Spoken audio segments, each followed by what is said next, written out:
Nakita niyo na rin ba itong brand na 'to sa FYP niyo? Ito yung para sa room and linen spray. Ang brand niya is Airwell. Ang napili kong scent is Fresh Bamboo. So, ita-try natin sa una namin. Ayan, ito po yung brand, Airwell, then Fresh Bamboo. So, meron lang siyang lock dito.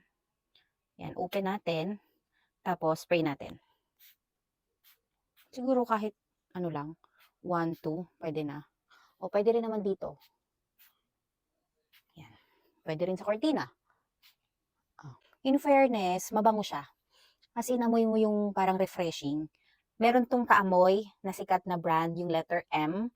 Fresh Bamboo din yung scent nila. Kaamoy na kaamoy nitong Fresh Bamboo scent ng Airwell. And mabango talaga siya. Parang ano, ang lakas makamayaman, ang lakas makasosyal.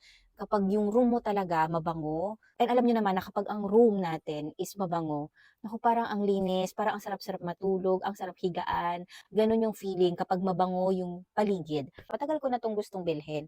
Kaso naghahanap lang ako ng reviews ng mga brand, yung tumatagal talaga. Minsan kasi nambubudo lang din yung mga nasa videos, 'di ba? Pero yung nagbasa ako sa reviews, Airwell na yung pinaka maraming reviews, na magagandang reviews nabasa ko na tumatagal daw yung scent niya, mabango daw talaga yung scent niya.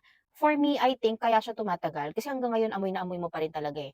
Because feeling ko oil siya. I don't know kung oil based siya kasi matagal yung amoy niya eh. Like for example, kanina nag-spray din ako dun sa banyo namin. And hanggang ngayon, kahit na marami na akong nagawang gawaing bahay, mabango pa din siya. Wala kasi siyang karton nung dumating eh. Ganyan lang siya tapos naka-bubble wrap. Check ko na lang sa description. Pero tumatagal yung amoy niya in fairness naman.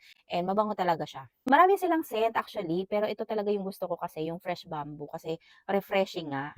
So yeah, kung gusto nyo ding itry ito, alam niyo na nasa showcase lang naman or nasa yellow basket.